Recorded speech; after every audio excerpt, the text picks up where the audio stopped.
You are listening to the North Carolina Food and Beverage Podcast. Thank you for downloading and subscribing. Coming to you virtually live from high atop the historic Raleigh building in beautiful downtown Raleigh. The NC F&B takes the listener behind the scenes to tell the stories of the people that contribute to the creation of the food and beverage community of North Carolina. And now, the misfits in the dish pit, the faces of the front. They are Max Trujillo and Matthew Weiss. Hello, and thank you for listening to the North Carolina Food and Beverage Podcast. I am your co-host, Max Trujillo. And I am your co-host, Matthew Weiss. And we made a calendar invite and finally lured this next guest into the studio for his second time on the North Carolina Food and Beverage Podcast. Your favorite chocolate maker in town. Ooh, that's controversial. But the owner, the creator of Videri, Mr. Sam Ratto.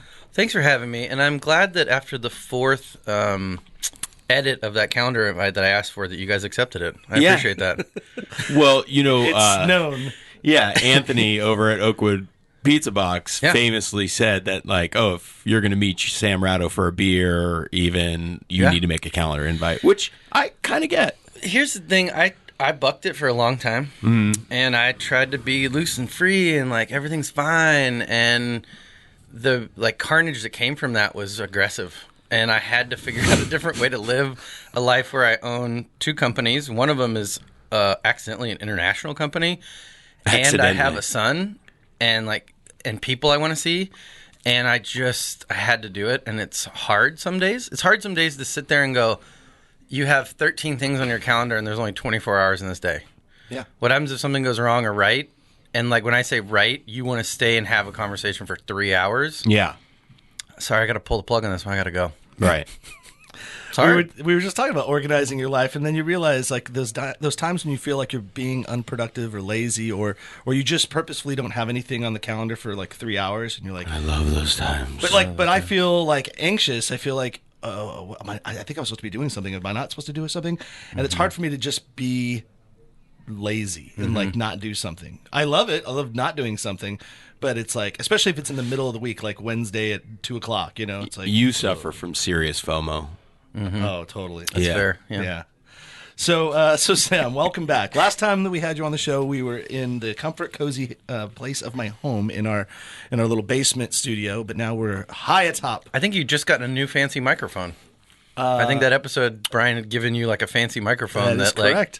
sounded wonderful. Funny that you say that, because 3 years later, those microphones don't sound that good any longer, and we are now listening. We all have, hey, everybody, we have new microphones. Does my voice sound different? They're wonderful. I love it. Yeah, we're moving on up. New studio, new mics, all that, and so Sam, I wanted you to be on the show because we were just chatting with you. Felicia and I were chatting with you at Chow Chow in Asheville the night before Matt got into town, because he has work and he had things on his calendar.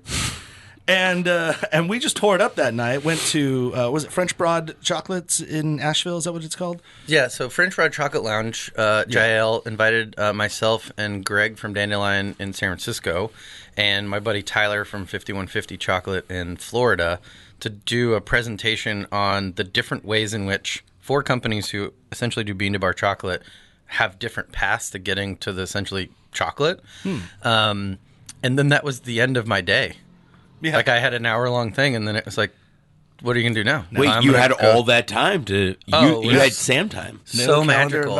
And those are the moments where your calendar serves you well, where you and everybody else in your life knows that you're somewhere, and that's where you are. You can't Sounds cheesy. Yeah. Right. But, yeah, I spent the rest of the day, like, hanging out and chatting with people and eating delicious food and drinking. Oh, it was wonderful. What restaurant did we go to? So that's the funny part. So Charlie from Sovereign Remedies, yes, was making cocktails at this French Broad Chocolatier Lounge, and me and Felicia were hanging out. Party. Yeah, and said, as he's making his drinks, we're like, we're thinking about getting something to eat later on. Charlie, any recommendations? He's like, hey, assholes, how about my restaurant, Sovereign Remedies? And we're like, oh, yeah. Fair, yeah. So but then he called ahead. We get there. Place is packed. They got a perfect room for us. We sit down and then just start getting pummeled with awesome food. And like everyone was so nice. The chef, he's the coolest guy ever. We bumped into him at Chow Chow the next day. But everybody just loaded it up. But as we were sitting there talking, I'm like, wow, Sam, since last we spoke, you've had a lot going on in your life. You've had a lot of change. I think it merited having you back on the show because I think this is a different story that we can tell than what we told the first time with you on. I guess since then till now, what are some of the things that have been happening to you? Since we spoke 3 years ago, I parted ways from my original investor. I brought on a new investment group.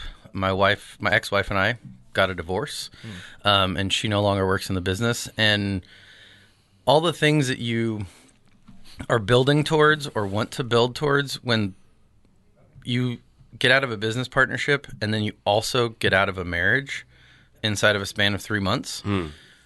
Wow. It makes what's fascinating is your life is going to be hard. Like when you go through a divorce, everybody will tell you it's going to be the hardest thing you ever do.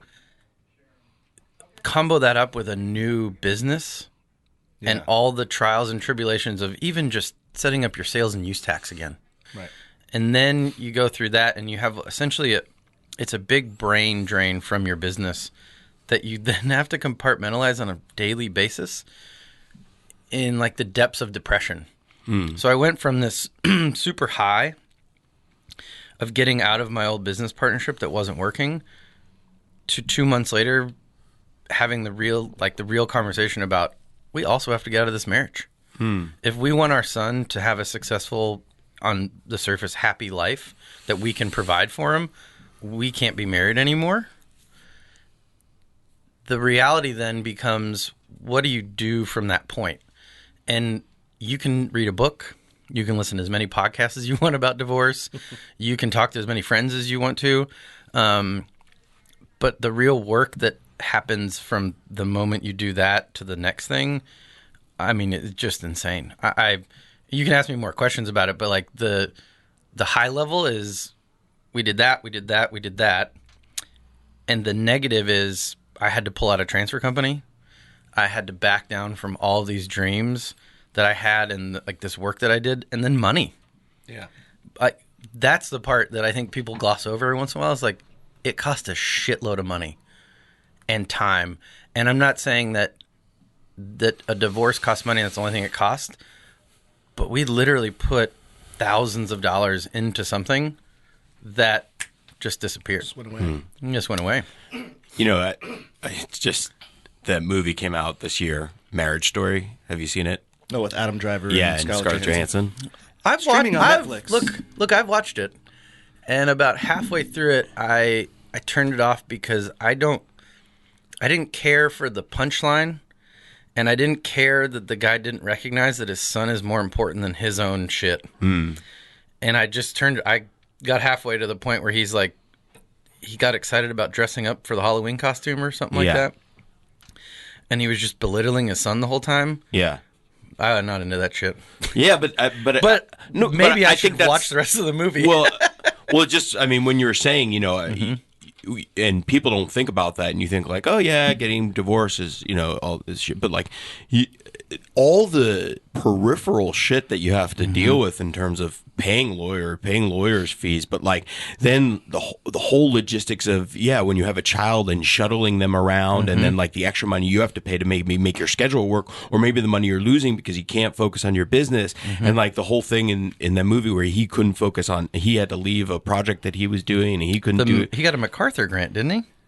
Yeah, Isn't he did, but like they wanted like him to move out of Los Angeles and the whole thing, and it's like, and I mean, I think that's also not to get like, well, we are already deep, but might as well. Yeah, I'm here. Go there, man. I mean, I got a strawberry patch smoothie from downstairs. You You know, go. like I'm jamming. By the way, Really listeners, Matt and I are suffering from severe hangovers right now because Triangle Wine Experience was last night, and it was fun. Yeah. But it was long, and there was a lot of booze. So What I was saying is that I think that's one of the points of the movie also, not to one for people to recognize how hard divorce actually is, but why it's so necessary. But then also of like, yeah, what you just said, like actually ultimately it's about your kid, you know, if you're a parent, and for him to realize that like, holy shit, this is, you know, not about me. I can't bring my shit onto my son. And for me, I have a really wonderful mom. Like, she's one of the greatest people I've ever met. And I asked her a critical question. I said, when you're going through a divorce with our dad, what was always your sort of driver to like get out of bed or keep doing something? And she goes, you guys. Yeah. So if when you're going through this divorce, you always have to keep him in front of you and recognize that he needs a healthy mom as much as he needs a healthy dad. And there's no point to try and punish somebody, being my ex-wife, because when you do that, you're essentially punishing your son at the same time.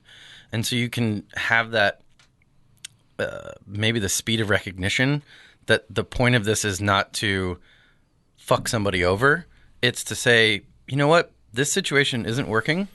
I need something different in my life. How can the two of us try and connect on some like centering point? And we both love our son so dearly that let's try that. And it took a while, but you know, her and I have an amicable relationship that we believe is pointed towards, you know, my son having a better life. And I always looked at it as a difficult conversation to have, but I didn't want to be screaming at somebody 3 years from now when I knew 3 years ago that I needed to do something different.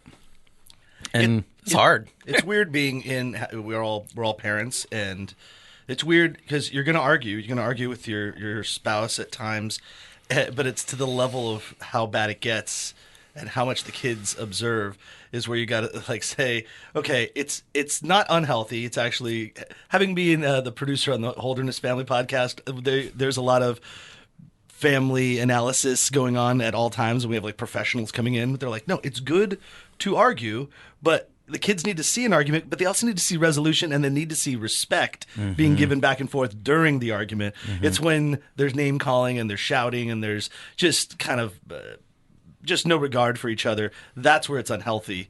And I guess, you know, you only can, you know, and I guess it comes to a point where it just can't happen any longer. You get to that fit, you know, that moment, I guess. Was there just like a time where you said this has got to be it? The difference in my situation was never screaming arguments. It was the simple fact of not being on the same page. Yeah. So I learned that what I was doing was not something that somebody else wanted to do. Yeah. Yeah, maybe you had like different long-term end goals, right? Like you just weren't growing to the same I could place. even go deeper into that of just wanting something different. The person I was when I was 24, 25 is completely different than the person that I am now. I hold the same physical body form, technically. But, a little softer. Yeah, you're like, you know, actually at 25 I weighed 250 pounds, so I'm different now. But nice. It's Sam's yoked for those that can't see him. Nah, bro. But that, I think the part of the, like, what kind of person you are, what kind of person you want to become, it was almost this moment where I looked at myself and I said, what if I don't want to keep fighting somebody on, like, I think this is the best way to do it. And the similar thing from her side is, this is the best way I think I should do it. And you're running on a parallel track, but you're not on the same track. Yeah. And I think that was the part where instead of making somebody else feel bad, like in my case, I was making somebody else feel bad because they weren't doing something I thought they should do. And also for me, not being made to feel bad because I'm not acting or doing something a certain way. I was like, we tried for a lot of years to make it work. And I kind of looked at the situation, and I had some help from some other people. And why am I trying to make somebody feel bad so that we can do something I want to do? Yeah. That didn't seem like a partnership. That seemed like we weren't a fit anymore. It's more like an employee-employer relationship almost. Yeah, and I think they went back and forth all the time, and there was there wasn't any grace. And the thing that I've noticed now in our conversations or communications that her and I have is there's a little bit more grace involved in it. But it's still every once in a while you'll still have this like spark of, oh, we're not on the same page. This isn't, and it's not, it's different now because it's like, oh, okay, we're on the same page about that. I don't have to talk about that anymore. You know, I want to at some point get back to the culinary aspect in your business, and you're a very well respected, lauded chocolate maker, bean to bar chocolate, and have this business.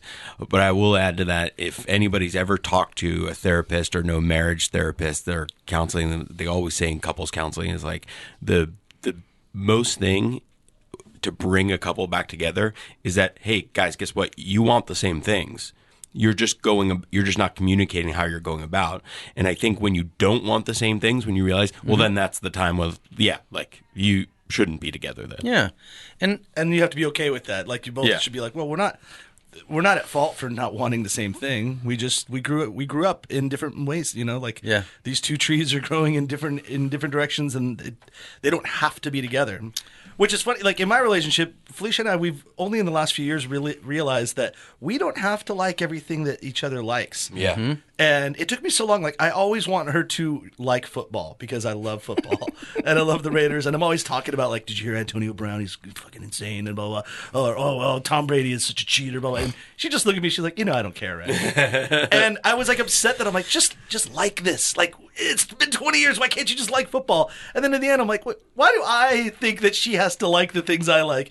And I'm like, that's fine. I know. So now I will preface if it's a big story that's something that I care about that's just kind of affecting my life, I'll say, look, I know you don't care. I just need to tell somebody, like, it's kind of crazy what's going on with this Antonio Brown thing, and it's gonna nod and smile for me. Yeah. And I'm like, can I just vent? And she's like, fine. And like that's kind of how we'll do it. But you've adjusted your can I vent? You're not just vomiting information onto her. She's like, I think Antonio Brown is a person. Yeah, with the expectation that she's going to give me a valid. She's like, I'm not Trey Wingo. I'm not going to come back and talk to you about this. Not Mike Golick, whatever. So it's fine. But I think like just accepting like, okay, that's her. These are her shows that she likes to. This is the music that she likes to listen to.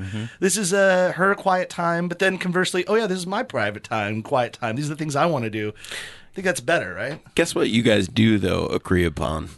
And you like stories about people in North Carolina, and so does folks. She. Yeah, we like folks. You like folks we like foundations. In North Carolina. Yes. Matt is referring to the Folk Foundation, which is a new sponsor of our podcast. Nice transition, Matt. And we're actually having a one-on-one with Leanne Sullivan later this afternoon. And whereas it might not be the Folks Foundation, I think we're going to go to Foundation, the cool subterranean bar, which was also the catalyst of last night too. So, but we're going to talk about what the Folks Foundation is all about because it is a journal. It is both in print and online, but it's also an organization that helps find. It would be somebody like a Sam Ratto, a crafter, a artisan, somebody in North Carolina doing something in the creative nature. And it could be food, it could be writing or music or podcasts, art. It could be whatever. But she and her team are pulling together these great stories, putting them in written form, but also organizing events. She also gives back to the community by offering grants to companies that need a little bump, a little help. And so Ballatory Roasting Company is a coffee company in New Bern, and she and her company gave them the most recent grant. There'll be new ones coming on throughout the year, and she's a fan of our show. We're a fan of what she does. So if you want to know more about it, go to folksfoundation.org. You can become a member. You will get access to the journal and events and discounts on the products that are sold. So check them out. And I'll also say that I am a fan personally, and I think as you well know, of the Butcher's Market as well. Oh, yeah. And the Butcher's Market, they have, very much like yourself, a family-owned business. And their key now, though, is they want people to come there who want to get into or learn how to become a butcher. And they're opening up a new shop in the New Bedford area. And so they're looking for people who want to become a butcher, and they will train you and teach you the ways of the business of how to cut meat, how to look at meat, how to prepare meat, and also a little front of the house hospitality coaching, because when you go to the butcher's markets, you really feel well taken care of, like it's your old school butcher's market. So if you're interested, one, in buying great product, and two, working for a great company, go to thebutchersmarkets.com. I'm going to sign up for that class. Seriously, go check it out. It's awesome. My dream is to cure my own meat for the rest of my life. Sam the Butcher. There you go. Oh, yeah. I'm not starting another company. I just want to learn. Yeah, I gotcha. So you did allude to you had to pull out a transfer co. Are you able to tell us what was it going to be if it was going to happen? Transfer co, for those that don't know, and we've talked to various companies that actually exist in there, like Local Seafood, Person Street Bar has something going on in there. It is a food hall. It's a community meeting place. There you go. Yeah. And the people that run it are incredible. The people that created it and what they put forward, and honestly, excuse me, the way in which they started this project, how they won the RFP to be able to build this project, and then how they fold in the community as best they can as business owners. It's not a charity; it's a business. Yeah. It is amazing, and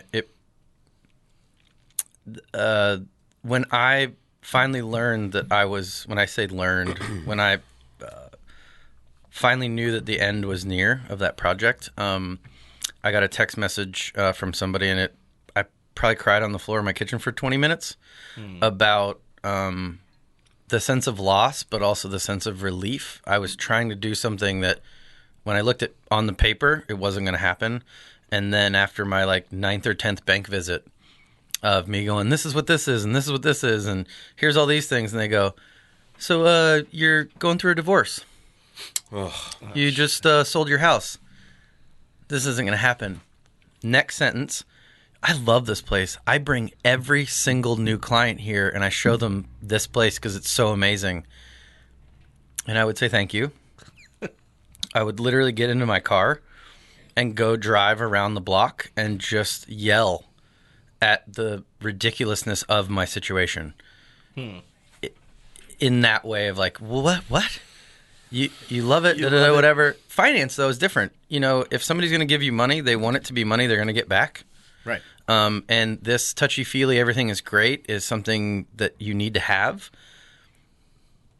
I could have been stubborn and said, well, fuck all this, and this isn't going to I'm not going to be able to do this anymore, whatever. And what I did is I went inside of myself and I tried to figure out a way to get out of that. And what I took from it is these people need to see a proper business. The worst part about life is when you need money, you're not going to get it. When you don't need money, people just want to shower it with on you. Yeah. And at that point, our business, because of a depression I was going through, because of bad decisions that I personally made, and the way in which I was running a business, I had to pull out a transfer company, and it was painful. It was painful for the owners of transfer company.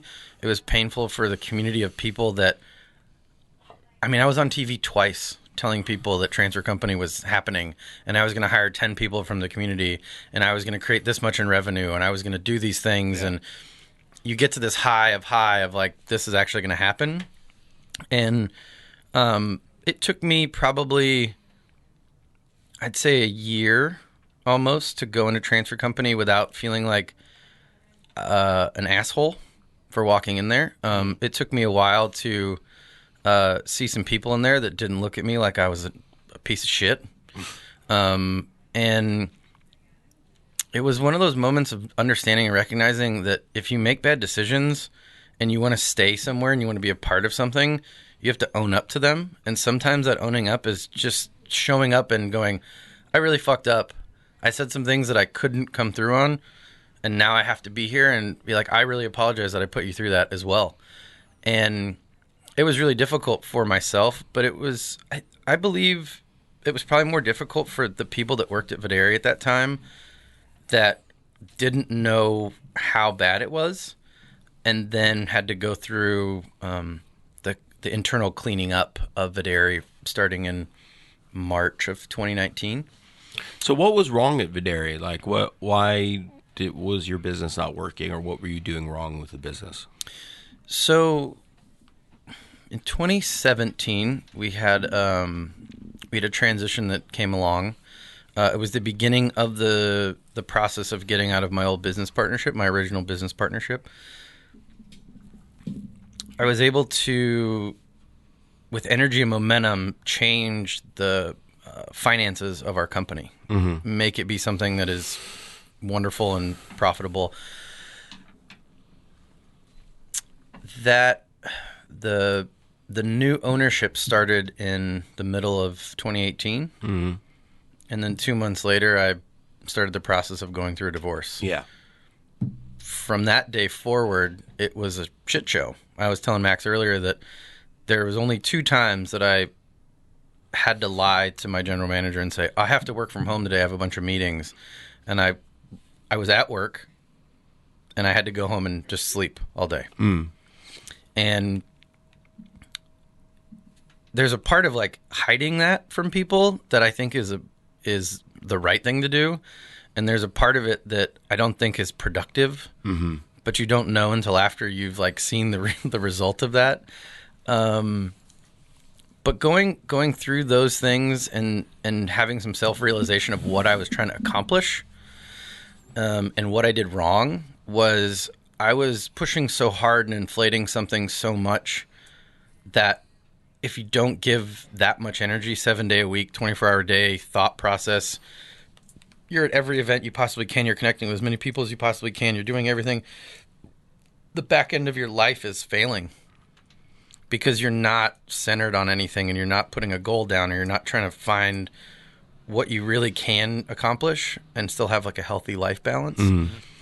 And it was really, if you think about it, it was a ship without a captain, or a ship with a drunk captain. I wasn't drunk, but get the sort of the idea, like, sure, this is fun. We're going out here. And then it's sort of directionless or rudderless.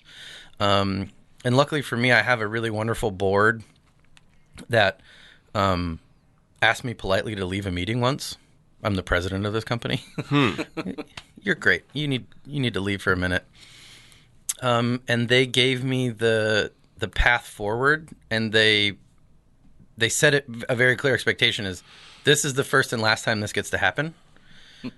We just started this new company essentially, and here's what you have in front of you. And the first thing I did is I hired a CFO, and I said, what looks wrong? Yeah. And he told me, and then I had to stand in front of 27 people. 6 or 7 of them at Videri have bought homes because they work at Videri, and their spouses and their life, and some people that are going to college, and some people that are going through something. And I had to tell them I made a decision. Instead of laying off 20% of our workforce, we're going to take a 20% reduction in pay, and I personally am going to take a 50% reduction in pay. And I remember a couple months later, I was having a conversation with somebody, and they said, when that happened, it looked like you had just checked out. And I said, as a clarification, that's what failure looks like. So if you ever see that on my face again, that's failure. Yeah. That's not me like, whatever, don't care about you. Yeah. That was failure. And that was the end of March. We went through a pretty intense time where we had a lot of people leaving. We had a lot of people being really upset. And I then went to my first Zingermans Zing Train seminar in April, towards the end of April, which I got introduced to Zingermans by a young Matthew Fern. And I went up to this How to Improve seminar, which is based upon the Toyota Lean manufacturing principles. Oh, okay. And Zingerman's mail order, about 14 years, started this process of leaning their entire organization. And I started this, that little first spark of, I think we can fix this. I think if this team gets information, not me getting the information and then making it happen. Zingerman's teaches you about the team and how important your team is, and how important it is that you, they don't use the word surrender, but they talk about how you can utilize skills and tools that you have in front of you, and people that are doing the work with you having the ability to do that work. Yeah. And so that happens in April. And May, June were pure awfulness. I looked at I'm doing the future budget for our company, and I just looked back at May and June sales, and I kind of cataloged them in my brain of how depressed I was and how much that affected the overall. And then I kind of thought about the things that I did incorrectly and what I want to do in the future to not remake those mistakes. Then I went to another seminar in October, and then I got to go to my first game at the Big House, which was intense. My girlfriend took me. She's a graduate of the University of Michigan. I've learned it's not UM, it's the University of Michigan. And I got to go to another seminar at Zingermans, and I got to learn more about when you're changing processes, how you have to recognize and understand that you're physically not going to make all the changes and you're not going to do all those things yourself. But yeah, the depth of that is intense. That's crazy, man. It's intense, yeah. Feel like you've gone through quite an emotional roller coaster over these last few years, and definitely over this last time. What is your current... What is your own personal mental state and the state of Videri as it stands now? How are you feeling about it? So, a lot of my life changed on February 10th of last year. I went on a blind date with my girlfriend, and that was a key component of somebody else who does not know me. Actually, she does know me. She listened to my podcast 3 years ago. Oh, that's right. Nice. You told me. On the NC I told you the story. That's right. So, when her and I first met... Which, by the way, you guys should go listen. This is an awesome, just foray into chocolate and, the taste of chocolate and how you make it. So, if you're listening today thinking, we're going to get deep into chocolate, this is not that episode. But the first one was that episode. So, I don't know if she told me on the first date or maybe the second or third date, but because a mutual friend of ours set us up, when she put my phone number in her phone, she has my name and then the emoji of avocado. And so Sam Avocado Ratto. Well, it's avocado dickhead, actually. It's theoretical. Because she's listening to this podcast. She's never met me before. She heard it. She likes your guys' podcast 3 years ago. Oh, that's right. Yeah. And she's driving in her car. She's listening to this podcast, and she's like, who is this asshole that thinks he knows about the best taco places in town and where you find the best avocados? Again, 3 years ago. Yeah. She's listening to this 3 years ago. So we were somewhere and we had this conversation and she just joked about it. And I was like, that is the best. And then I asked her, I said, did you go to Taqueria El Toro? Yeah. No, why would I? I was like, well, I mean, you want to disprove the theory. Right. Are they the best avocados or are they not the best avocados? Do we kind of joke about that? Which is funny. So you endorsed El Toro, Taqueria El Toro, which is in South Raleigh. And from that point on, I went, and then I went 12 times after that. Yeah. I'd buy tacos for friends all the time. It's legit. It's delicious. It's delicious. And as former Californians, we always pine for traditional and authentic Mexican food. Deliciousness, yeah. yeah. So, yeah, they do it right. So that was the beginning of that process of, I would say, the word hope I don't think is used enough. The hope that you could start changing your life by making smarter decisions about what you want to try and accomplish. Mm-hmm. And then, honestly, hiring a CFO that understood that Videri Chocolate Factory is similar to a farm, and that we have a farm stand, which is our retail counter. Yeah. And then we have a wholesale business, which in farms is like grocery stores, restaurants, food producers and that such. And then the accounting behind that is actually the key component of that. My CFO and I have a really good relationship because he can ask me critical questions about something, and then he has 20 plus years of experience knowing small business owners that lead with their heart, mm-hmm. and the checkbook trails them. This is you have to lead with your checkbook and have your heart trail that. Yeah. The core of what you're trying to do is your core values, but how you run a business is through your checkbook, not through your hopes and dreams about whatever. Well, being an entrepreneur, doing it on your own, it's it's weird to give yourself rules, when you're in charge of everything. And Felicia and I talked about that too, about paying ourselves an actual salary, mm-hmm. and getting a paycheck as opposed to just, this is the revenue we bring in and we pay our bills and then yada yada. It's no, you have to be smart and you have to respect mm-hmm. the business and treat it just like a human or whatever. But you got to let it survive on its own and has to have its own ways. I was just telling somebody about how to increase their sales and how to handle as an owner if they dine at their own place, rather than getting a discount in the moment, to just reconcile it at the end of the month and just be like, every time that you pay, then you just reconcile at the end and just take a whatever cut, like a 40% cut or whatever you want to do. And he's like, oh, that makes much more sense than doing it in the moment. It's like, yeah, because you got to respect that, like, this is going to happen. Make the, put the strategy out there, the expectations of your business, and then call yourself out on it and hold true to the values that you set forth. Well, I mean, I have friends that they pay full price at their restaurants. Yeah. Because it's harder for us as business owners to understand the actual flow of money sometimes. Right. So if you're going to, and it also clues you into like, how expensive is this thing actually that I'm like doing? It's like this really weighty thing of going in there and being like, oh, what's your discount? It's like, I bought this chocolate for like what it was. Yeah. And I then always you tell chefs, recognize, like, when was the last time you ate in your own restaurant?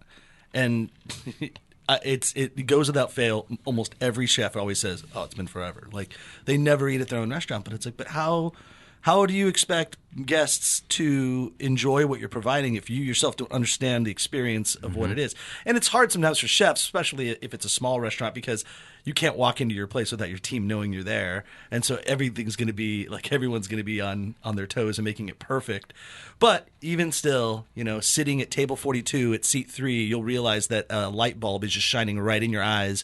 And you'd never know that if you didn't sit down and dine. You're like, oh man, I gotta adjust this. It's just little things. It's understanding literal perspective, but then even just getting like, you're seeing your employees' uniforms and you're like, man, this doesn't make sense. Like they don't look right. Like it's like little things, but just from where you're at. I will pause because this is a good time to mention our brand new sponsor that we have yet to mention on the show, because this is a good business to business brand that does help your company if you are in the food and beverage industry. I'm talking about ehungry.com. They are an online ordering service cooked up for your restaurant. But what it does essentially is helps you create an online store. So if you had El Toro Taqueria's El Toro, and you wanted to do online takeout orders, they could create the online portal. So you're like, I want 3 chimichangas and 2 burritos, and I want no sauce and this and this and that. Well, they create all the functionality for it, and they offer they do it all for 1.9% of the cost, which is pretty good. You don't pay them a service, you just pay them a commission off of how much they get used. And right now, if you start, you can use the NC F&B promo code, or let them know that the guys at NC F&B do it.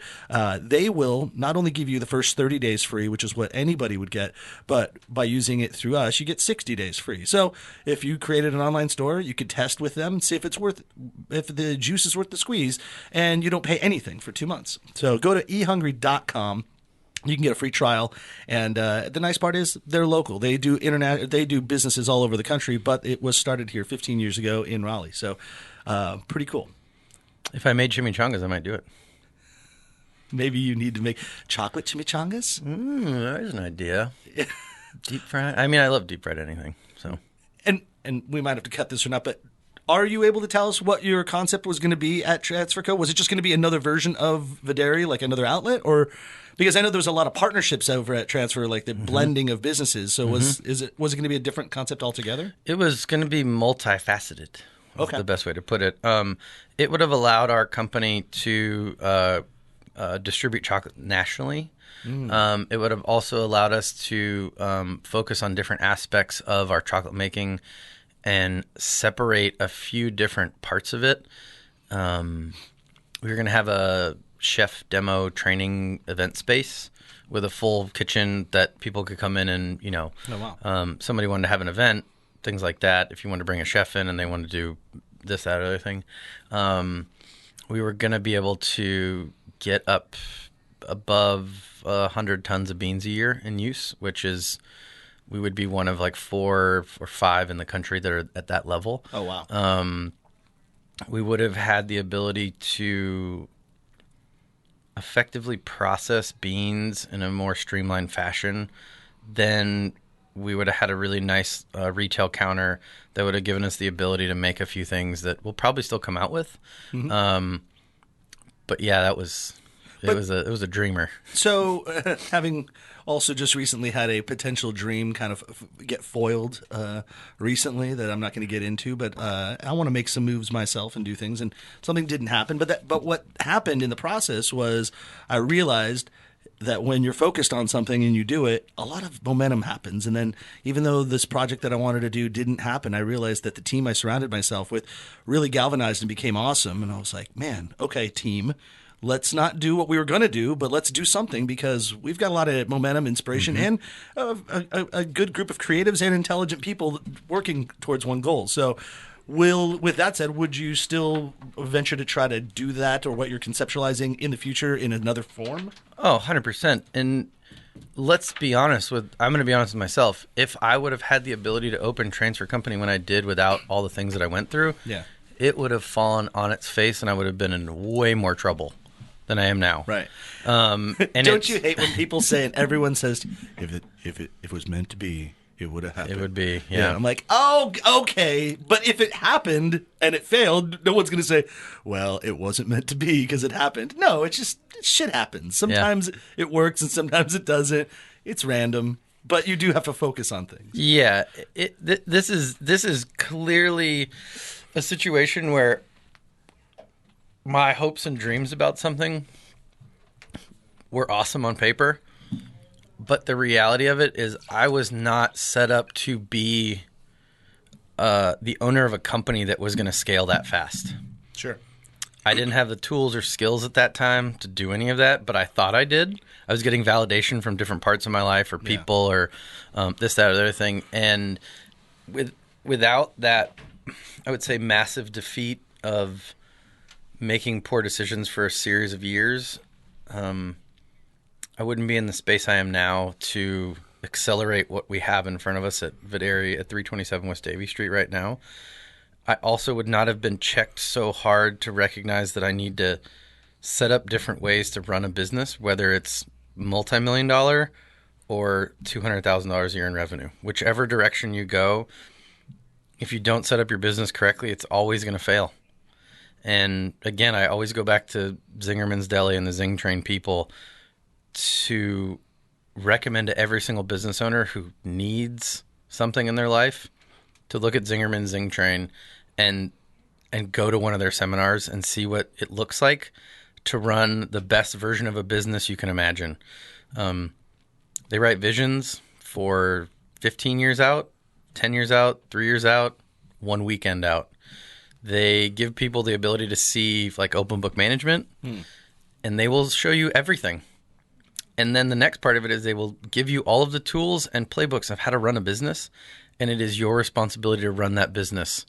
And I asked this question, they were walking us around the mail order once, and I go, does anybody get to come to these things? Like, I'm asking very clearly because I'm standing in a mail order room, big warehouse where they've done this amazing job of like running this thing.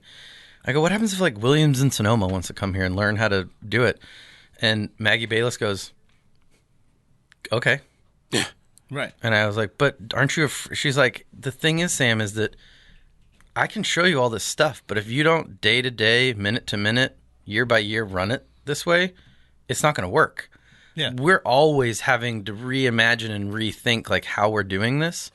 And the only reason in my mind that I'm able to do all these other things is I have now a foundation of tools.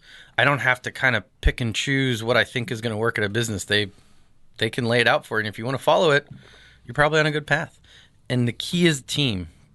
Roxanne, Carrie, Crystal, and everybody that works at Videri Chocolate Factory today is the only reason that I'm sitting here talking to you guys about Videri Chocolate Factory, not about, hey, you used to own Videri, what do you do now? Yeah. And I'm like, I have a taco cart. But, you know, like that, that is huge. How much was it a potential of Videri just going away? Was that ever on the table? I'm trying to think of the day. It was probably in January of 2019. I had to talk myself out of like a heart attack. Oh, I thought it was a heart attack. I've never had one before, but I felt like I was having a heart attack. Yeah. Because I was so deep in not knowing how to get out of this. You know, when I say brain drain, my former business partner my ex-wife, they did things at that company that I didn't know that weren't getting done anymore, the best way to put it. And revenue wasn't coming in. We were overstaffed. We were this, we were that, whatever. And a year ago, I mean, it was very reasonable to try and figure out how to get out of my lease without claiming bankruptcy. How to try and figure out how to tell everybody at that company that, like, I don't have any money to pay payroll. Yeah. And for me, this is a very small, like, anecdote of I never missed a payroll. I never missed a rent check. I had to ask for a lot of forgiveness, and I had to process through what I thought of myself as a person. And then maybe 2 months later, I got notified that I was CEO of the year from Triangle Business Journal. Wow. And it's interesting. I was just listening to Vivian Howard give her Creative Mornings talk, and whenever it comes out, everybody should watch it. It's really incredible. But she gives this little piece of advice about if you're chasing awards or you're chasing accolades, you're actually chasing the wrong thing. And she also talks about when people say, "Oh, congratulations on this award," she has a very articulate way of saying, "I don't like what I look like today. Thank you for telling me that I won an award, but like that award still sits in the passenger door of my car." And my girlfriend constantly is like, "When are you going to take that thing out of your door?" And I'm like, "When I feel like I actually am a CEO." Yeah. When I actually recognize and understand, like, the moving parts of a business to the point where the people that work at Videri Chocolate Factory know where we're going in 10 years, and there's goals and measurables that, like, we follow to get to that vision. Well, those goals, like, you know, if Matt and I won a James Beard Award for the best podcast about food, yeah, we would be like, high fives, and we'd be stoked, and we would wear that proudly. But then, okay, now what? Now it's tomorrow, and now we've got to interview Sam about his life. So moving on, like, it's cool and it's awesome, but that doesn't change you anymore. You still got to be the CEO of the year. You still got to make chocolate. You still got to run a restaurant. You still got to do the things that you were awarded and lauded after, but it doesn't change who you are as a person. And so you kind of have to put it in the rearview mirror and just go. Yeah. And if you don't, and you hold on to it, then you're going to get accused of, like, being braggadocious about some award you won a year ago. Can I ask, did anybody from the outside of the business, like somebody you didn't know, or if I had, not knowing this was going on, walked into Videri, would I sense it? Do you think there was anything from the outside? No. I can't answer that question. You can't answer that question. I physically have, like, when you ask that question, could I tell? It's only through my thing. I think you would have to source your listenership to be like, I did notice that the trash can wasn't emptied. Like, I'm wondering though, like, did anybody come up to you and say, or maybe that you knew and said, "Hey, Sam, is everything okay? Like, what's going on with the business? Like, oh, I went into Videri the other day and this happened," or something like that. So I have a positive and a negative answer for that. Okay. My positive that I see as a positive, and my friend Emily talks to me about this all the time, I'm very effusive with my feelings. So if you see me, you will get what I'm going through. Yeah. The negative part of that is I'm a little bit too jumpy about telling people about what I'm going through and how I'm feeling. Oh, yeah. I did notice a few different times that my staff was not engaged with people because, to be fair to them and to be honest, they weren't being treated with respect by the owner of the company. And you could say it in a way of, like, not being honest is not treating you with respect.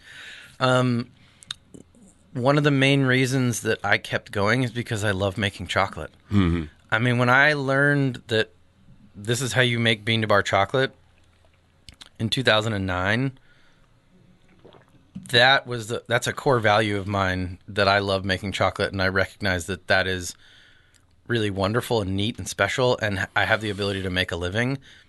But people coming into Videri seeing something, I imagine if you walked in there, I know I did.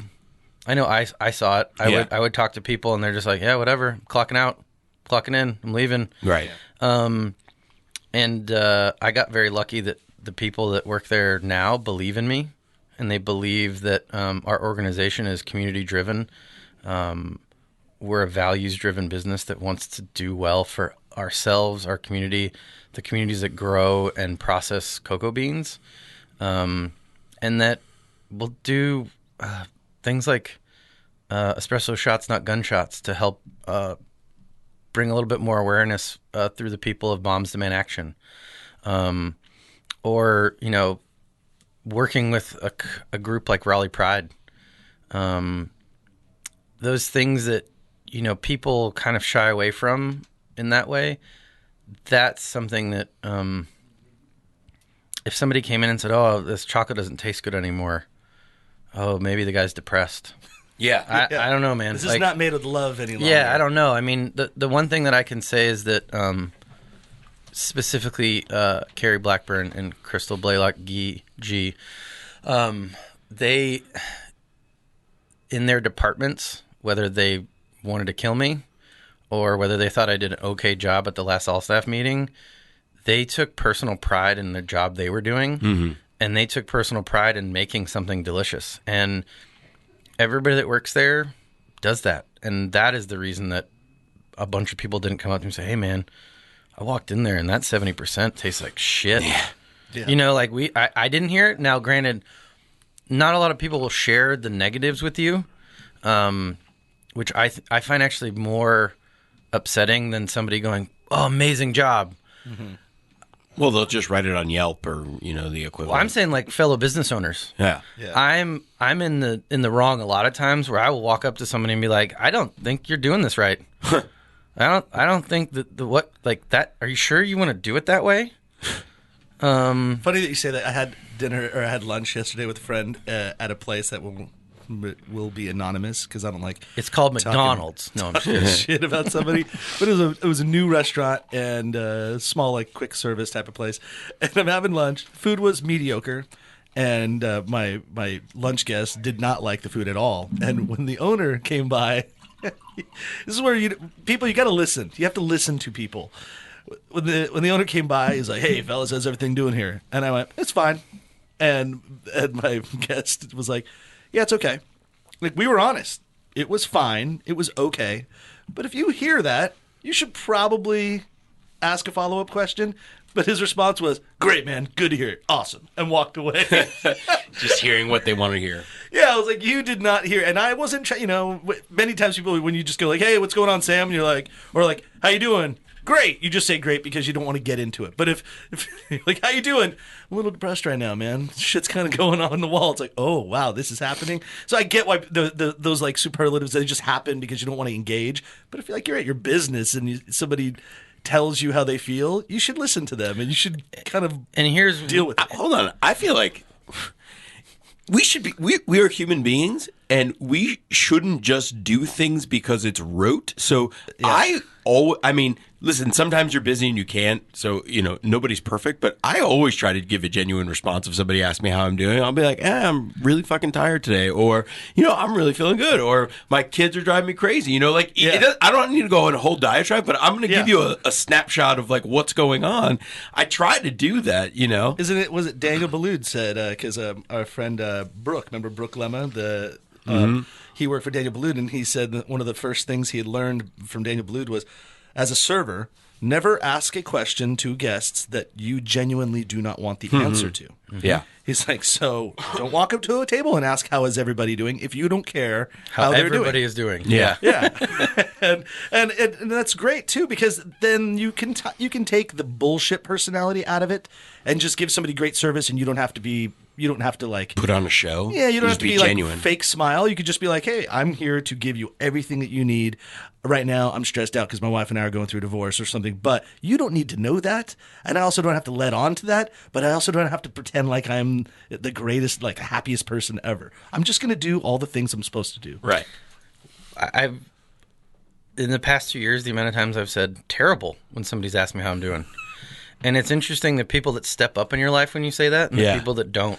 Yeah. And it's been really fascinating for me to watch that. And the people that give you critical feedback, Those are the people that will hopefully, if I act correctly, they will allow me to stay in their lives forever.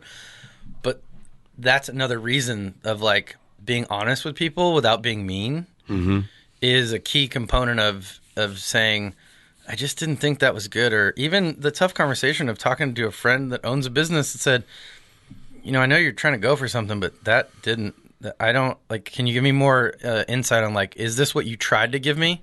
Yeah. Like you go some places and something doesn't taste good. And you ask them like, is this what it was supposed to taste like? Or I've been eating this for 5 years. It doesn't taste like this anymore. Did you guys change? Because I'm a business owner.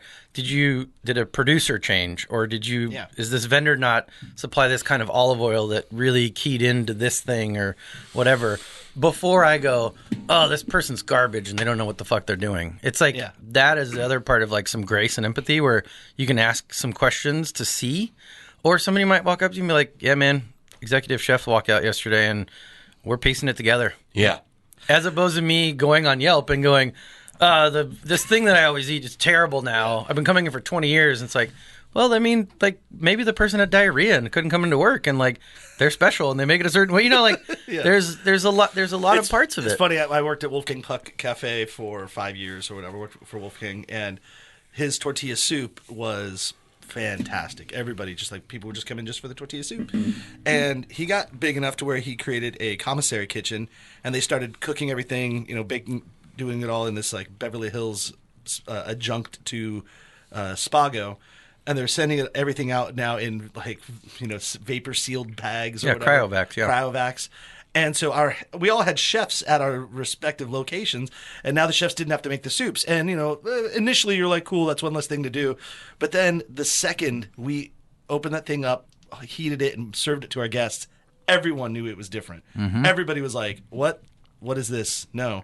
And so it was so immediate, and we got such instant feedback. Why is this different? Why is the thing that I come here for changed? That process lasted like 2 weeks, and then we had to go right back to the old way. But, you try. You live and you learn. Processes change, and sometimes that shit happens all the time. You never know the difference because you're so good. The company was so good at making that adjustment that they nailed it and maybe even improved the process by doing it that way. Because that's kind of the idea, is like to streamline it, right? So it doesn't have variables. Process improvement without a core value is going to be bad. Process improvement with a core value at the forefront of it. Like when we talk about core values at Videri, our niche is dark chocolate. Yeah. Our niche is not the best dark chocolate. It's dark chocolate. Everything that comes out of that factory is about dark chocolate. Everybody wants us to make a white chocolate bar. It's not dark chocolate. Yeah. We make a delicious buttercream caramel crunch bar that has white chocolate that we make in-house, but it's covered in dark chocolate. Yeah.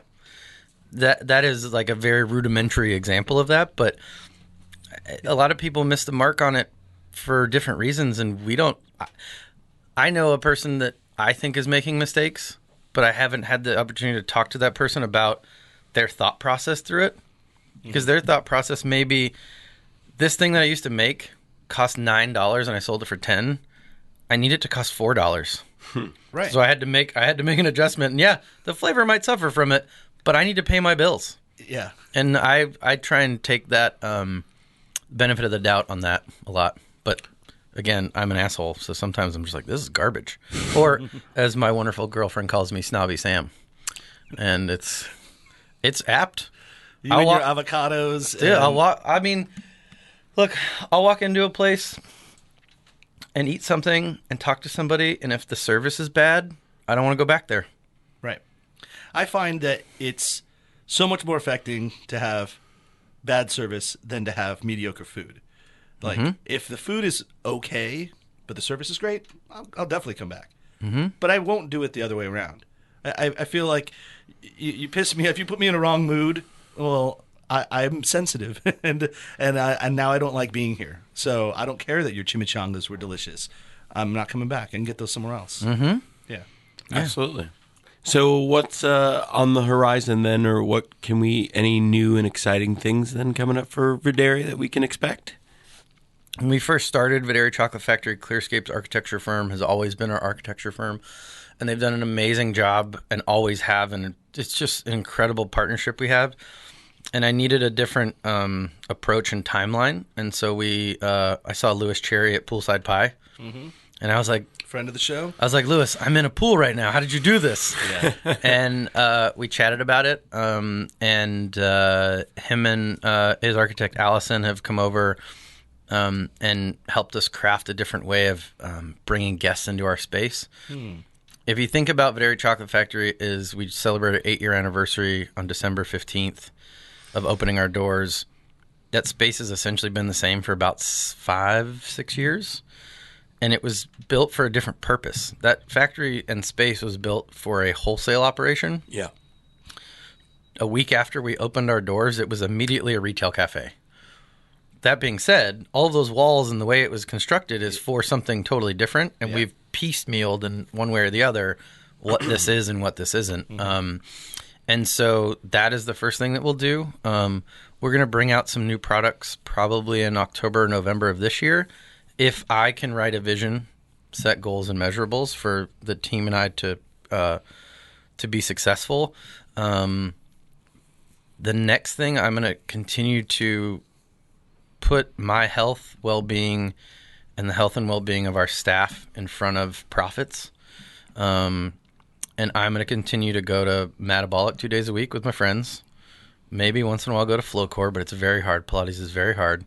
And then I have a goal of beating Anthony at Flywheel. I lost to him by 6 points, I think it was. We're talking about Anthony Guerra of Oakwood Pizza Box. the Pizza Box. He cheated. I'll say that on air. He told me afterwards why he cheated. I lost a bet to him, and I had to buy him and his lovely wife dinner at M Sushi. And it was the best bet I've ever lost. I'll be honest with you. Right. And so the next bet is whoever wins is taking the other person to death and taxes. So, like, this time I'm going to cheat. Yeah. And by cheating, here's what I'll tell you. He went on a warm-up ride in the morning. He got a Swedish massage, and then he warmed up before the class started, so he was at 100%.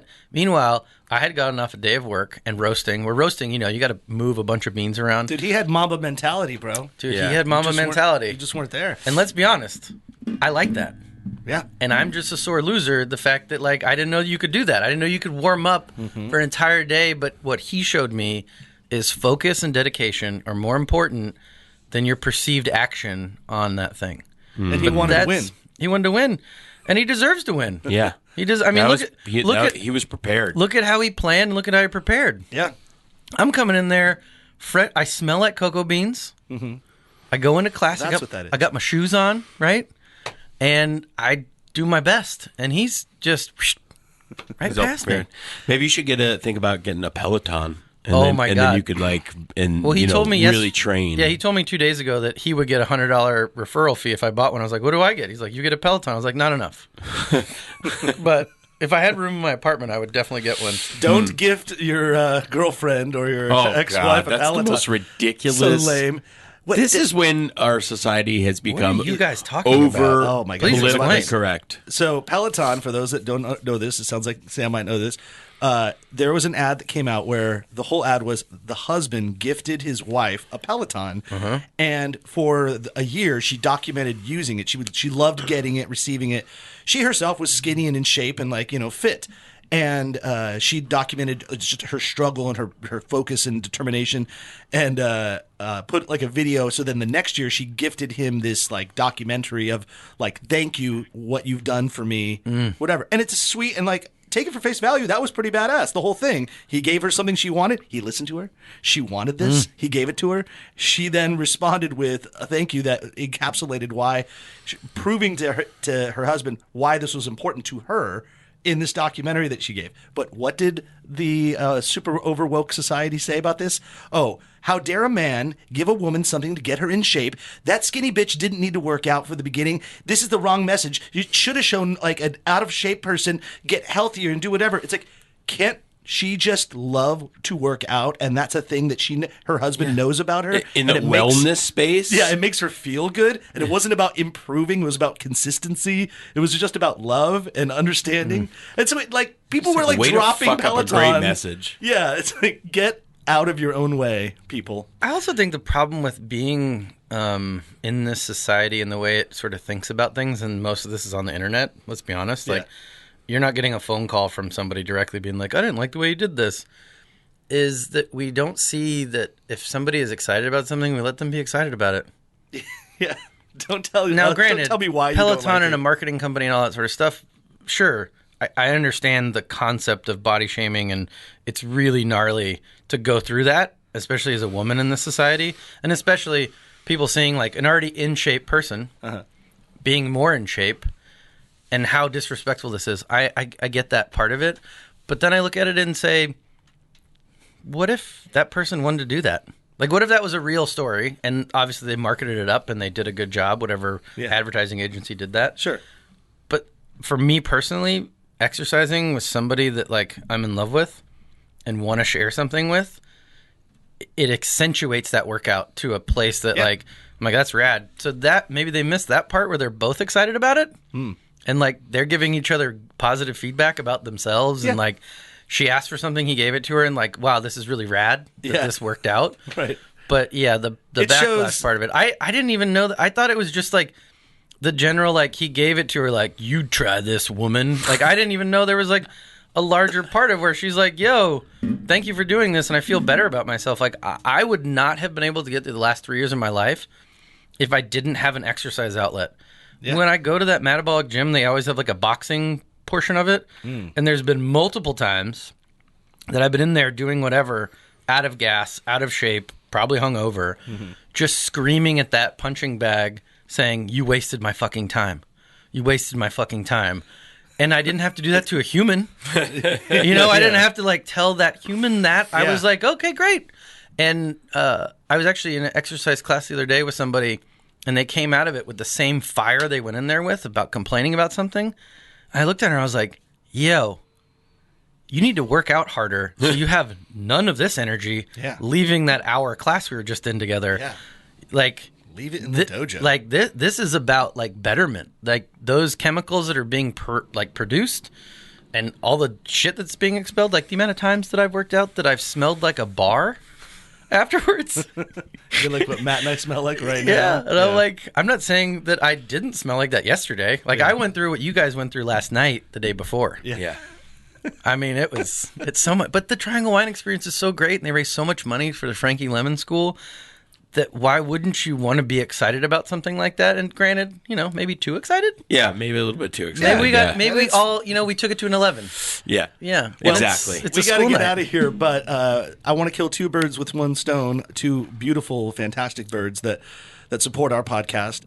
You mentioned Triangle Wine Experience. I'm talking about the Triangle Wine Company, who is a great wine and beer retailer that supports the show and has supported our longest tenured sponsor of the show. We love those guys over there. With 4 locations, you can get whatever you'd like, both online and they can deliver to you. You can go straight in and chat them up, and they're extremely knowledgeable about everything. One of the things they sell at Triangle Wine Co., trianglewineco.com, is Proof Alcohol Ice Cream. And Proof Alcohol Ice Cream is a sponsor of the show. They have gifted us with a Proof Alcohol Ice Cream freezer in the kitchen and are loaded with ice cream that's infused with alcohol, 7% alcohol. And Sam Ratto, I'd be interested to know what the chocolate man would like to take home with him. I saw a mocha chocolate in there. I'm going to try that one. Boom. Why there not? it is. Yeah. And it will make you think differently about dessert. Yeah, that's right. Yeah, so go to Proof Alcohol Ice Cream for more information. Click the show notes in our show notes. Click the link in our show notes, that is. And, yeah, I mean, this felt very cathartic. I hope to listeners that this did too. We don't always got to get deep into the culture of food. This is the food and beverage industry. These are things that happen. And going through change and understanding a life plan and guidance, and sometimes sometimes your business doesn't make it, sometimes your relationship doesn't make it, but sometimes that happens together. Yeah, all at once in 3 months. Holy shit! And then you gotta focus on what's next. And so, Sam, thank you so much for being brutally honest and unafraid of just telling us your feelings, because I know people listening appreciated that. So. Well, I appreciate you guys. It was nice to get another invite back to a fun show. I hope that somebody also makes up a funny nickname about me and then meets me 3 years from now. Yeah. And goes, this Yeah, that's what we call you. Well, And- you had a couple of good ones today. Snobby Sam. Snobby Sam is a good one. That's a good one today. Yeah. Yeah, that's a legit nickname. Like, I love that nickname. But I appreciate you guys and what you guys do. And showcasing Raleigh in this area and the food scene is incredible. Moving here 11 years ago, it's incredible to see what this community has been doing and how people that come into this community uplift what is already here. And it's just a really neat place to live. I mean, I'm not moving back to California, Max. I don't know if you are, but it's this shit place show is really, really rad. So go Well- support people that do great things. Yeah, and we just partnered with Black and White Coffee Roasters, and they run a really rad coffee counter inside of Videri. Follow us on Videri Chocolate. You can follow my personal journey, as I like to call it, on Sam Videri and on Instagram.